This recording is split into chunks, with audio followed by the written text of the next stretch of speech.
ഒരുപാട് നിസ്കാരം ഖളാ ഉണ്ട്, ഇതൊക്കെ വീട്ടണമല്ലോ എന്നൊരു ചിന്ത പലപ്പോഴും നിങ്ങളെ അലട്ടുന്നുണ്ടെങ്കിൽ കൂട്ടുകാരെ, റബ്ബ് നമ്മളെ കൈവിട്ടിട്ടില്ല എന്ന് തന്നെയാണ്. ഒരുപക്ഷെ ഈ ചിന്ത റബ്ബ് നൽകുന്ന അവസാന അവസരമായേക്കാം. 1. ആദ്യം നിങ്ങൾക്ക് എത്ര നിസ്കാരം ഖളാ ഉണ്ടെന്ന് ഒരു ഏകദേശ കണക്കാക്കുക. ഇപ്പോൾ ഒരു വർഷത്തെയാണെങ്കിൽ 365 ദിവസം, അതിൽ ചില ജുമുഅക്കൊക്കെ പങ്കെടുത്തു, പിന്നെ ചില മഗ്രിബൊക്കെ, ബാക്കിയൊക്കെ നഷ്ടപ്പെട്ടിട്ടുണ്ടെങ്കിൽ, അതായത് ഒരു 320 ദിവസത്തെ നിസ്കാരമൊക്കെ ഖളാ ഉണ്ടെന്ന് തോന്നുന്നു. എങ്കിൽ നിങ്ങൾക്ക് എത്ര ദിവസമാണോ പോകാൻ ചാൻസ് ഉള്ളത് അതിന്റെ ഏകദേശ കണക്ക് ആദ്യം എടുക്കുക. 2. കിട്ടിയ കണക്ക് ഒരു പേപ്പറിലോ അല്ലെങ്കിൽ മൊബൈൽ ഫോണിലോ മറ്റോ എഴുതിയിട്ടോ ടൈപ്പ് ചെയ്തോ വെക്കുക. 3. ഇനി നിങ്ങൾ ഓരോന്നോരോന്നായി പൂർത്തിയാക്കുന്നതായിരിക്കും ഒന്നുകൂടി എളുപ്പം.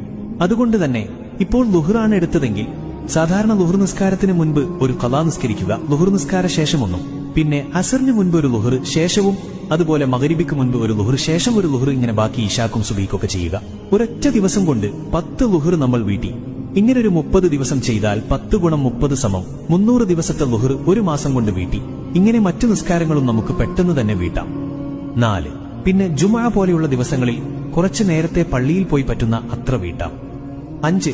പിന്നെ വെറുതെ സമയം പോവാൻ ഫോണിൽ കളിച്ചുകൊണ്ടിരിക്കുന്ന സമയം, വെറുതെ കൂട്ടുകാരുടെ കൂടെ വർത്തമാനം പറഞ്ഞു സമയം കളയുന്ന സമയത്തൊക്കെ ഒന്ന് വീട്ടാൻ ശ്രമിച്ചാൽ ഒരു വർഷത്തെ നിസ്കാരങ്ങൾ ഒരു മാസം കൊണ്ട് വീട്ടാൻ സാധിക്കും ഇൻഷാ അല്ലാഹ്.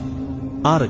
വീട്ടുന്ന ഓരോ നിസ്കാരവും കണക്ക് രേഖപ്പെടുത്തി വെക്കുക, അല്ലെങ്കിൽ കുറച്ചു ദിവസം നിസ്കരിച്ച് പിന്നെ എത്രയായി എന്നറിയാതെ വീണ്ടും വീണ്ടും നിസ്കരിക്കേണ്ട സാഹചര്യം ഇല്ലാതിരിക്കാൻ.